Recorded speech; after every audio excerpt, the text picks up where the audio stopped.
أعوذ بالله من الشيطان الرجيم بسم الله الرحمن الرحيم رب اشرح لي صدري ويسر لي أمري واحلل عقدة من لساني يفقهوا قولي அல்ஹம்துலில்லாஹ். அல்லாஹ்வின் நல்லடியார்களே, அல்லாஹுடைய மாபெரும் கருணையால் நாம் இந்த வருட ரமலானை அடைந்திருக்கிறோம். ஒரு முஸ்லீம் தன்னுடைய வாழ்நாளில் ரமலானை அடைவதென்பது ஒரு மிக பெரும் பாக்கியம். ஏனென்றால் அவன் தன்னுடைய அந்த முழு ஆண்டுகளில் எவ்வளவு அமல்கள் செய்தாலும் அடைய முடியாத நன்மைகளை இந்த ரமலான் ஒரு முஸ்லீமுக்கு பெற்றுத்தருகிறது. குறிப்பாக அல்லாஹுவுக்கு மிக பிடித்தமான வணக்கங்களுள் ஒன்றான நோன்பு இந்த மாதம் முழுவதும் கடமையாக்கப்பட்டிருக்கிறது. நபிகள் நாயகம் ஸல்லல்லாஹு அலைஹி வஸல்லம் அவர்கள் நோன்புக்கு பிறகு இந்த ரமலானில் தொழுவதை அதிகமாக வலியுறுத்தி இருக்கிறார்கள். நபிகள் நாயகம் ஸல்லல்லாஹு அலைஹி வஸல்லம் அவர்கள் கூறுகிறார்கள், மன் காம ரமதான ஈமானன் வஹ்திசாபன் ஒஃபிர லஹு மா தகத்தம மின் தன்பிஹி. யார் ஈமானோடு ரமலானில் நின்று வணங்குகிறாரோ அவருடைய முன்பாவங்கள் அனைத்தும் மன்னிக்கப்பட்டுவிடும் என்பது நபிமொழி. இதை அபூ ஹுரைரா ரலியல்லாஹு அன்ஹு அவர்கள் அறிவிக்கிறார்கள். புகாரியில் இந்த ஹதீஸ் பதியப்பட்டிருக்கிறது. அப்படியென்றால் இந்த மாதத்தில் நீங்கள் நின்று வணங்குவது, தொழுகைகளை சரியான முறையில் தொழுது வருவது, உங்களுடைய முந்தைய பாவம் அது எவ்வளவு இருந்தாலும் மன்னிக்கப்பட்டுவிடும். நீங்கள் ரமலானை விட்டு நீங்கும்போது உங்களுடைய கணக்கில் எந்த ஒரு பாவமும் இருக்காது. பொதுவாக நாம் ஃபரலான தொழுகைகளை ரமலானில் விடுவதற்கான சாத்தியம் ரொம்ப குறைவு. ஆனால் சுன்னத்தான தொழுகைகள் இருக்கு இல்லையா, அதன் மேல் நாம் அதிக கவனம் செலுத்த மாட்டோம். இந்த ரமலானில் நாம் சுன்னத்தான தொழுகைகளை அதிகம் எடுத்து தொழ பழக்கப்படுத்தி கொள்ளணும். ஏன்னாக்கா சுன்னத்தான தொழுகைகளை தொழுவதன் மூலமாக பல சிறப்பான நன்மைகளை அல்லாஹ் நமக்கு வழங்குவதாக நபிகள் நாயகம் ஸல்லல்லாஹு அலைஹி வஸல்லம் அவர்கள் சொல்லியிருக்காங்க. புகாரியில் வரக்கூடிய ஒரு ஹதீஸில் நபிகள் நாயகம் ஸல்லல்லாஹு அலைஹி வஸல்லம் அவர்கள் சொல்கிறாங்க, ஒவ்வொரு பாங்கிற்கும் இக்காமத்துக்கும் இடையில் ஒரு தொழுகை உண்டு, அதை விரும்பியவர்கள் தொழலாம். இதிலும் குறிப்பாக ஒவ்வொரு நாளும் நபிகள் நாயகம் ஸல்லல்லாஹு அலைஹி வஸல்லம் அவர்கள் 12 ரக்காயத் சுன்னத்தை தொழுபவர்களாக இருந்தார்கள். அதை பற்றி நாம் புகாரியில் வரக்கூடிய ஹதீஸை பார்க்கும்போது அல்லாஹுவின் தூதர் ஸல்லல்லாஹு அலைஹி வஸல்லம் அவர்கள் கூறினார்கள், யார் ஒவ்வொரு நாளும் 12 ரக்காத்துகள் சுன்னத்து தொழுகிறாரோ அதற்காக அவருக்கு சொர்க்கத்தில் ஒரு மாளிகை எழுப்பப்படுகிறது. இதை உம்மு ஹபீபா ரலியல்லாஹு அன்ஹா அவர்கள் அறிவிப்பதாக முஸ்லீமில் வரக்கூடிய ஹதீஸில் பதியப்பட்டிருக்குது. ஸோ அப்போது சொர்க்கத்தில் உங்களுக்கு ஒரு மாளிகை எழுப்பத்தக்க ஒரு அமலை நபிகள் நாயகம் ஸல்லல்லாஹு அலைஹி வஸல்லம் அவர்கள் அறிவித்திருக்கிறார்கள் என்றால் அதை இந்த ரமலானில் விடாமல் நாம் கடைபிடிப்பது நமக்கு அதிக அளவு நன்மையை பெற்றுத்தரும். ஸோ இந்த விஷயங்களில் நாம் போட்டி போட வேண்டும். சொர்க்கத்தில் அந்த மாளிகையை கட்டுவதற்கான அந்த 12 ரக்காயத் என்னென்ன அதை தெரிந்து கொள்ளணும். அதுக்கு இன்னொரு ஹதீஸை நாம் பார்ப்போம். அப்துல்லாஹ் பின் சகீக் ரஹ்மத்துல்லாஹி அலைஹி அவங்க சொல்கிறாங்க, நான் ஆயிஷா ரலியல்லாஹு அன்ஹா அவர்களிடம் நபிகள் நாயகம் ஸல்லல்லாஹு அலைஹி வஸல்லம் அவர்கள் ஃபர்ல் இல்லாமல் வேறு கூடுதலான தொழுகைகள் தினமும் என்னென்ன தொழுவாங்க அப்படின்னு சொல்லிட்டு கேட்டேன். அதுக்கு ஆயிஷா ரலியல்லாஹு அன்ஹா அவர்கள் சொன்னாங்க, என் வீட்டில் லுஹருக்கு முன்னாடி 4 ரக்காத் தொழுவாங்க. அந்த 4 ரக்காத் தொழுது விட்டு அவர்கள் லுஹர் தொழு வைப்பதற்காக வேண்டி பள்ளிவாசலுக்கு புறப்பட்டு போயிடுவாங்க. மக்களுக்கு ஃபர்லு தொழு வச்சதுக்கப்புறம் வீட்டுக்கு வருவாங்க, 2 ரக்காத்துகள் தொழுவாங்க. மஹரிபுடைய ஃபர்லு தொழுகையை மக்களுக்கு தொலை வைத்து விட்டு வீட்டுக்கு வருவாங்க, 2 ரக்காத் தொழுவாங்க. இஷா தொழுகையை தொலை வைத்து விட்டு வீட்டுக்கு வருவாங்க, 2 ரக்காத் தொழுவாங்க.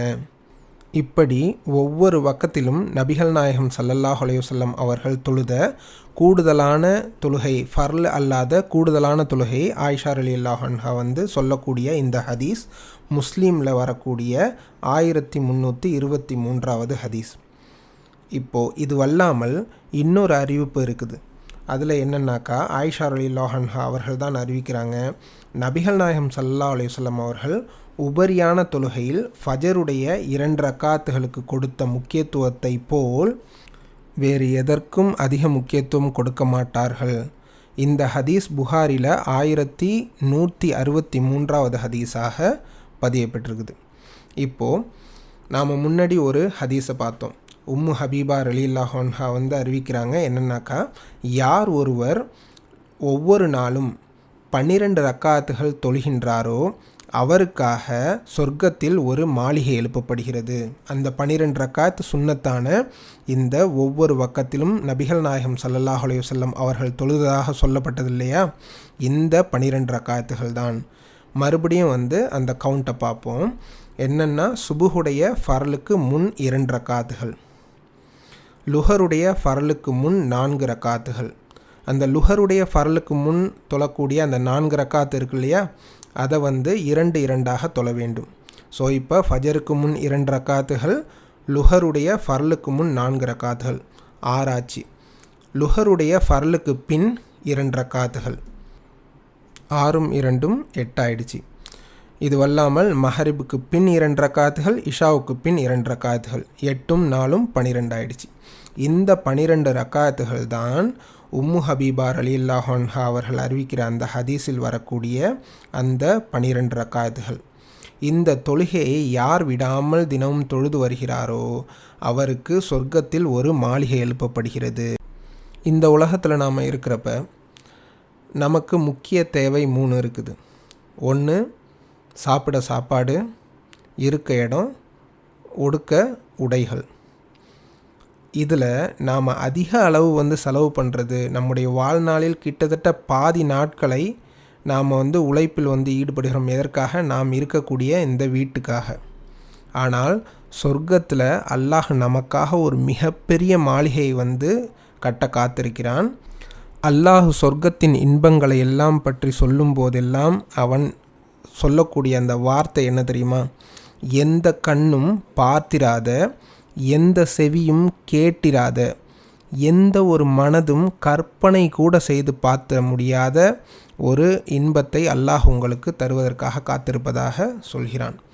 நீங்கள் எவ்வளவு தான் இமேஜின் பண்ணி பார்த்தாலும் இந்த உலகத்தில் இருக்கக்கூடிய மிகப்பெரிய மாளிகைகள், அது வெள்ளை மாளிகையாக இருக்கட்டும் அல்லது வேறு ஏதாவது உல்லாச மாளிகைகளாக இருக்கட்டும், எந்த மாளிகையும் அல்லாஹ் கொடுக்கக்கூடிய அந்த மாளிகைக்கு ஈடு செய்யவே முடியாது.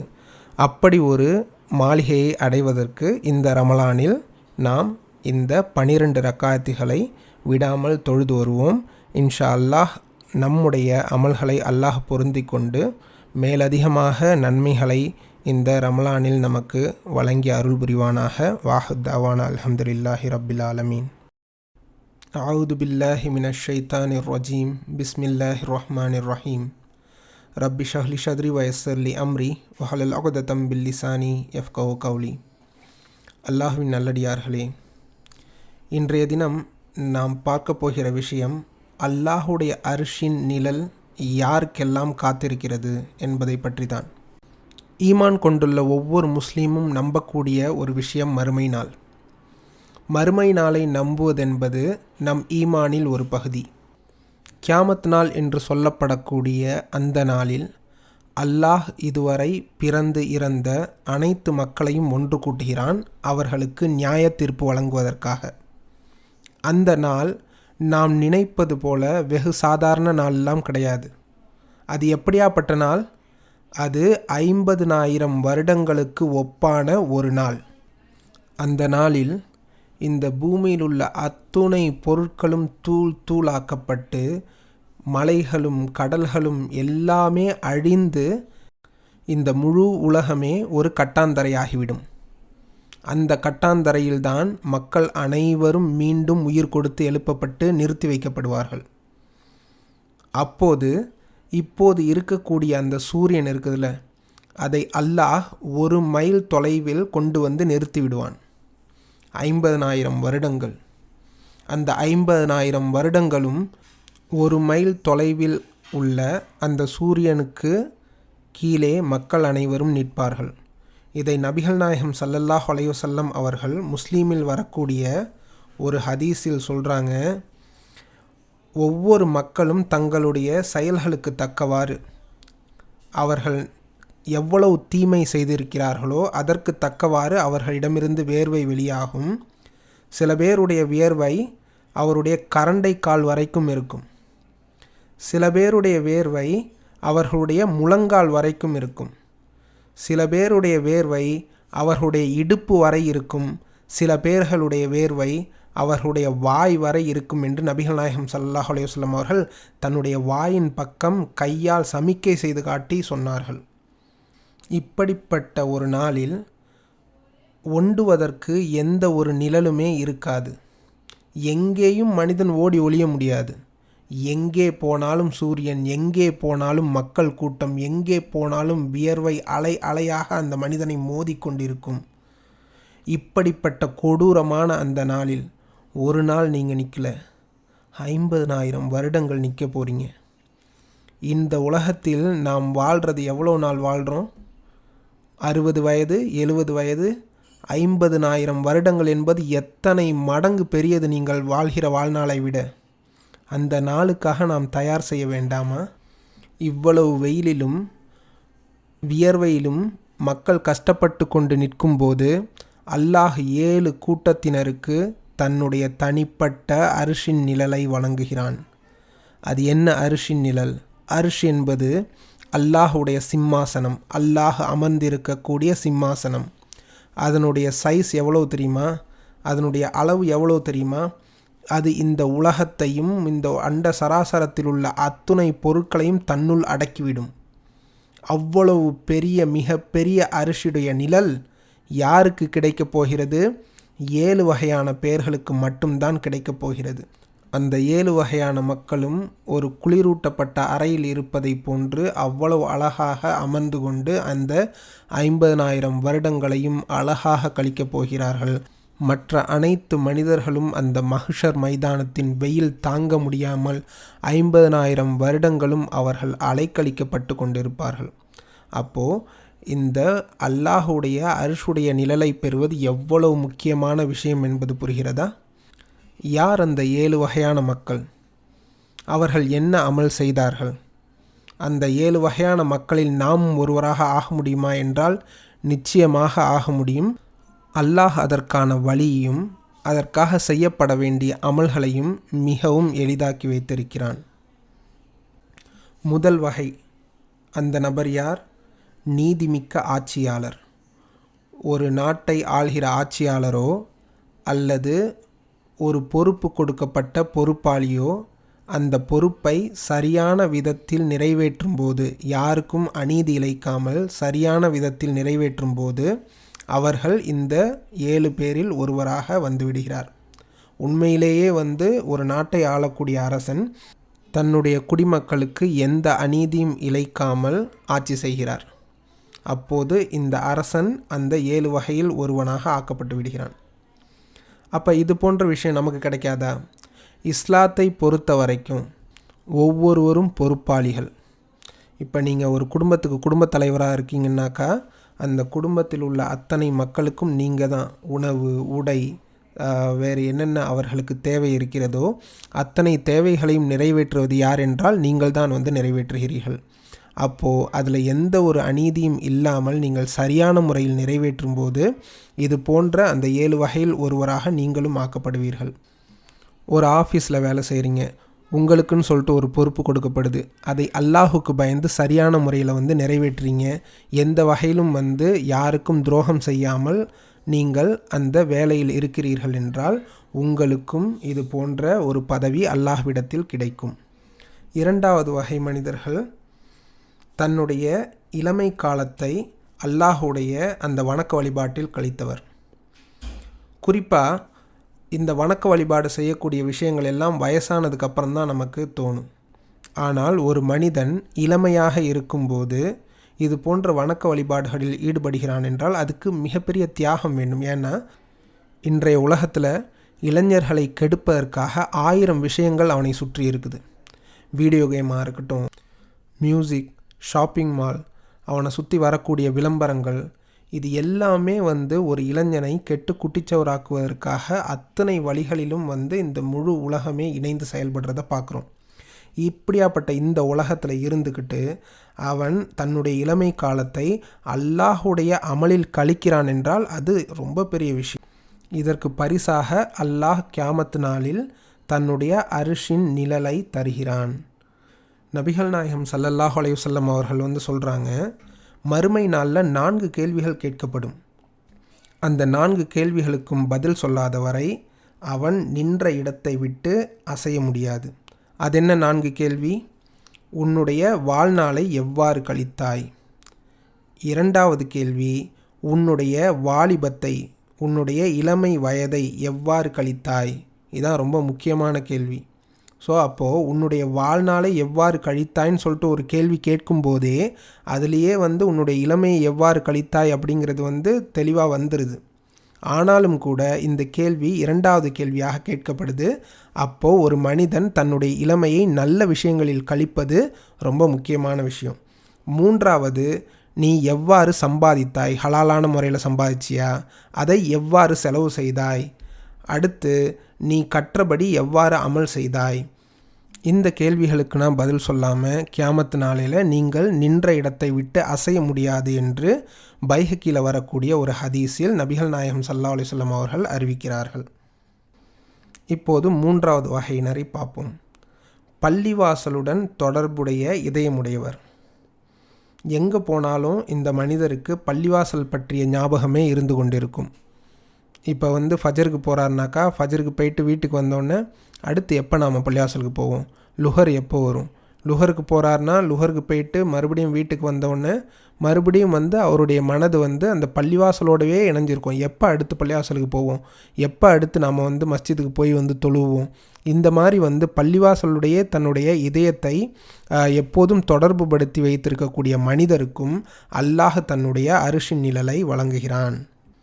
நபிகள் நாயகம் ஸல்லல்லாஹு அலைஹி வஸல்லம் அவர்கள் சொல்கிறாங்க, ஊர்களிலேயே இருக்கக்கூடிய இடங்களில் அல்லாஹுக்கு மிக பிடித்தமான இடம் பள்ளிவாசல். அதே போன்று அல்லாஹ் மிக வெறுக்கக்கூடிய இடம் கடை வீதிகள், பஜார். ஏன்னாக்கா பள்ளிவாசலில் அல்லாஹுவை ஞாபகப்படுத்தக்கூடிய அமல்கள் நடந்து கொண்டே இருக்கும். அதுக்கு ஆப்போசிட்டாக கடை வீதிகளில் என்ன நடக்கும்? ஷைத்தானுடைய தூண்டுதல்கள் அதிகமாக இருக்கும். அதன் மூலமாக மனிதர்கள் அதிக அளவுக்கு தீமையான விஷயங்களை செய்வதற்கு தூண்டப்படுவார்கள். அடுத்து 4வது வகை மனிதர்கள். இந்த மனிதர்கள் எப்படி இருப்பார்கள் என்றால், அல்லாஹ்வுக்காகவே நேசித்து அல்லாஹ்வுக்காகவே பிரியும் இருவர். என்னென்னா, ஒரு ஆளை நாம் பார்க்குறோம், அவர் நல்ல அமல்களில் ஈடுபடுறாரு. அவரோடு நீங்கள் சேர்ந்தால் உங்களையும் நல்ல அமல்களின் பால் ஆர்வப்படுத்துவார் அப்படின்னு சொல்லிட்டு நீங்கள் நினைக்கிறீங்கன்னா அவரோடு நட்போட பழக ஆரம்பிக்கிறீங்க. யாருக்காக பழக ஆரம்பிக்கிறீங்க? அல்லாஹ்வுக்காக பழக ஆரம்பிக்கிறீங்க. அப்போ உங்கள் இருவருக்கும் அல்லாஹுடைய அரிஷின் நிழல் உறுதியாக்கப்படுது. இதே போன்று உங்களுக்கு ஒரு நண்பர் இருக்கிறார். அவர் என்ன செய்கிறாருனாக்கா பாவமான விஷயங்களில் ஈடுபடுறாரு. அந்த பாவமான விஷயங்களுக்கு உங்களையும் துணைக்கு வர சொல்கிறார்.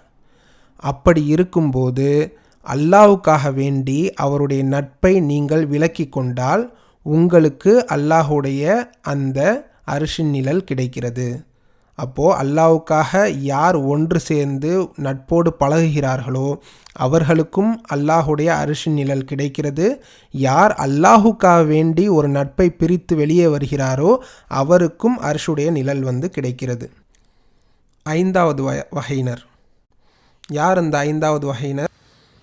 அழகும் அந்தஸ்தும் உடைய ஒரு பெண் ஒரு தவறான செயலுக்காக அழைக்கும்போது அல்லாஹுக்கு பயந்து அந்த செயலிலிருந்து விலகுபவர் இருக்கிறார் அல்லவா, அவருக்கும் அல்லாஹ் தன்னுடைய அந்த அர்ஷுடைய நிழலை கொடுக்கிறான்.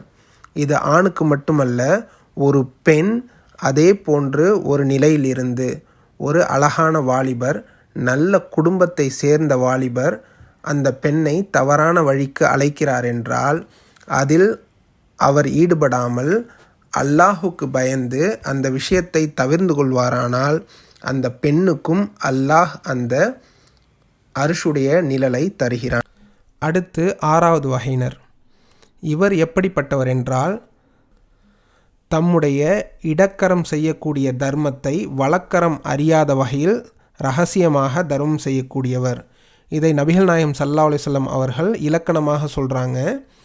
என்னன்னாக்கா, நாம் ஒரு ஆளுக்கு தர்மம் கொடுக்குறோம், ஒரு ஆளுக்கு ஆபத்தான நேரத்தில் உதவி செய்கிறோம், அவர்களுடைய கஷ்டத்தில் உதவி செய்கிறோம் அப்படின்னாக்கா, அதை எல்லோரிடமும் சொல்லி காட்டி தம்பட்டம் அடிச்சுக்கிட்டு இல்லாமல் அதை இரகசியமான முறையில் செய்வது. ஏன்னா நீங்கள் செய்கிற உதவியை மற்றவர்களிடம் சொல்லி காட்டினீர்கள் என்றால் அது அவருடைய தன்மானத்துக்கு, அதை யார் பெறுகிறாரோ அது அவருடைய தன்மானத்துக்கு ரொம்ப இழுக்காக போயிடும், ரொம்ப கூனி குறுகிடுவார் அவர். அப்படி இல்லாமல் நீங்கள் அல்லாஹ்வுக்காக மட்டுமே அவருக்கு உதவி செய்கிறீர்கள். உங்களுக்கும் அல்லாஹுக்கும் மட்டுமே அந்த விஷயம் தெரிந்திருப்பதை போன்று மிகவும் இரகசியமாக அந்த தர்மத்தை செய்வீர்கள் என்றால் உங்களுக்கும் அல்லாஹ் தன்னுடைய அரிசின் நிழலிலே இடம் தருகிறான். 7வது வகையினர். இந்த 7வது வகையினர் என்ன பண்ணுவாங்கன்னாக்கா, தனிமையில் அல்லாஹுவை நினைத்து அழுவார்கள். வேறு எந்த பெரிய விஷயம்னா கிடையாது. அவர்களுக்கு தனிமை என்று ஒன்று கிடைக்கும்போது அல்லாஹுவை நினைத்து கண்ணீர் சிந்தி அழுவார்கள். அல்லாஹுடைய அந்த வல்லமையை நினைத்தும், அல்லாஹ் நம்மை என்ன செய்ய போகிறானோ என்ற பயத்துடனும் அல்லாஹுவை நினைத்து அழுகிறார்கள் அல்லவா, அவர்களுக்கும் அல்லாஹ் தன்னுடைய அரிசின் நிழலில் இடம் தருகிறான். இந்த ரமலானில் உங்களுக்கு இது போன்ற நிறைய வாய்ப்புகள் கிடைக்கும். ஒவ்வொரு தஹஜ்ஜத்துலையும் நீங்கள் தொழுது விட்டு தனியாக உட்காந்து அல்லாஹுவை மட்டுமே நினைத்து அழுகுங்கள். ஏதாவது ஒரு நாள் அல்லாஹ் அதை பொருந்தி கொண்டான் என்றால் நீங்கள் இந்த அரிசின் நிழலுக்கு தகுதியானவர்கள் பட்டியலில் போய் சேர்ந்துருவீங்க. இந்த 7 வகை மனிதர்களில் ஏதாவது ஒரு வகை மனிதனாகவாவது ஆக வேண்டி நாம் முயற்சி செய்ய வேண்டும்.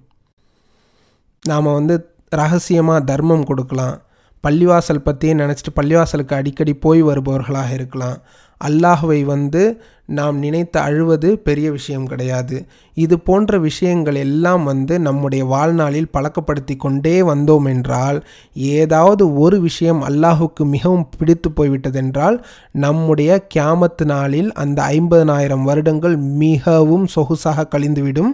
இதை நாம் சரியான முறையில் உள்வாங்கிக் கொண்டு அமல் செய்யவில்லை என்றால் அந்த 50,000 வருடங்களும் அந்த வெயில் அதிகமாக அடிக்கக்கூடிய அந்த மஹ்ஷர் மைதானத்தில் கதறிக்கொண்டு நிற்போம். அது எவ்வளவு பெரிய கைசேதம். அதிலிருந்து நாம் தப்பித்து அல்லாஹுடைய அரிசின் நிழலை பெறுவதற்கு நம்மாலான என்னென்ன அமல்களை செய்ய முடியுமோ அதையெல்லாம் செய்து இந்த 7 வகை மனிதர்களில் அட்லீஸ்ட் ஒருவராகவாவது ஆவதற்கு நாம் முயற்சி செய்ய வேண்டும்.